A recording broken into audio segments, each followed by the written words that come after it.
Bonjour à tous et bienvenue sur ma chaîne. Aujourd'hui on se retrouve au château de Chambord. J'ai eu la chance d'être invitée par la marque Honda à visiter leur usine d'Ormes juste à côté d'Orléans.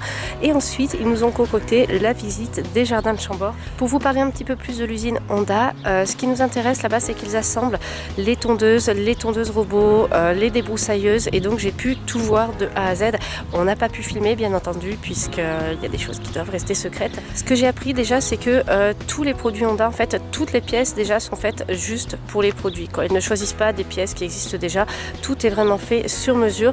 Les moteurs, ce sont toujours des moteurs Honda bien entendu, et après l'assemblage, chaque produit est démarré et testé. Chaque produit est mis en route. Ça c'est juste incroyable. Moi j'imaginais qu'en usine on testait un produit sur 10, un produit sur 50, je sais pas.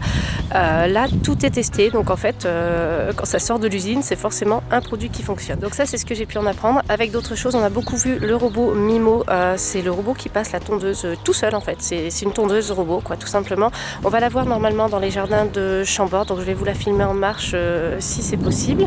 Et puis voilà. Donc là on va être parti pour la visite des jardins de Chambord et bien entendu je vous vlog tout ça.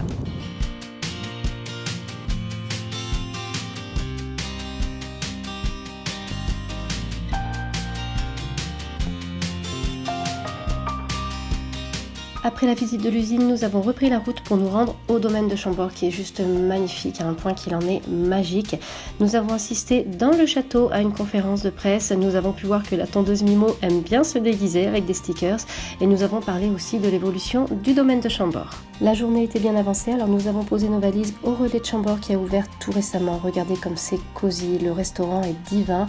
Le relais est niché au cœur du domaine de Chambord. Vous voyez, c'est un bâtiment là comme ça qui est juste au bord de l'eau, vraiment magnifique. Le lendemain matin, nous avons visité les anciennes écuries du domaine national de Chambord dans lequel va être aménagé un potager. Ce potager va être cultivé en permaculture. Là, il est complètement en construction. Il devrait être prêt pour cet été. Bien entendu, le public pourra le visiter et Baptiste Saulnier, jardinier maraîcher en chef, nous en dit plus. Il y a deux grandes vocations sur ce jardin. La première, c'est de suivre l'élément fondamental du château, c'est l'accueil du public. Donc une vocation de visite et pédagogique, donc transmettre notre savoir, mais pas que. Ce n'est pas une vitrine, c'est une zone de production légumière et fruitière. Donc on a des vrais objectifs de rentabilité, c'est un projet entrepreneurial. C'est comment vivre de l'agriculture. Ce jardin a été organisé évidemment selon l'architecture de Chambord, donc des croix à la grecque, et un peu comme vous allez voir sur l'ossature du château, c'est-à-dire des grandes croix et puis des cercles. Ensuite, nous sommes retournés aux abords du château où deux mimos œuvrent à tondre de pelouse. Il y a 2000 m² de pelouse donc tondue par les mimos. Alors là, je vous la montre un petit peu en accéléré et puis je vous laisse en direct avec le vlog. Regardez, Mimo est en train de se promener, de tondre la pelouse en réalité. Voilà, donc Mimo va arriver au bord de la pelouse.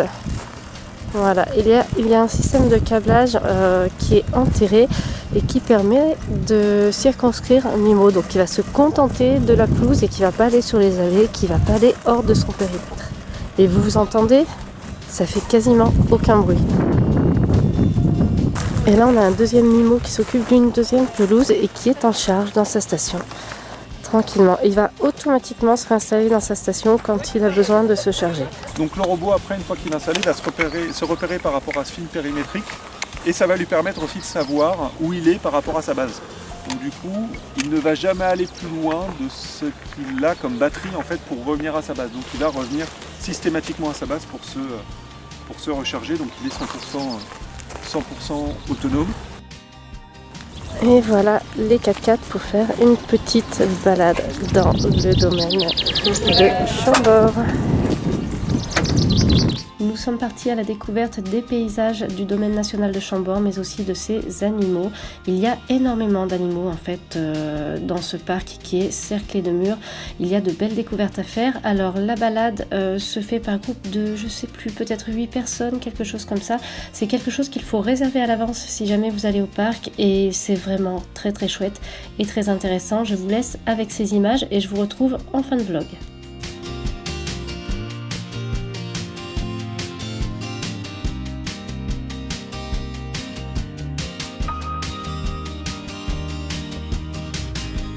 Et voilà, ce vlog est terminé. J'espère que ça vous a plu. Moi, j'étais contente de découvrir tout ça, à la fois les lieux Chambord et la marque Honda que j'ai pu voir de plus près, découvrir de l'intérieur. Et puis à bientôt pour une nouvelle vidéo.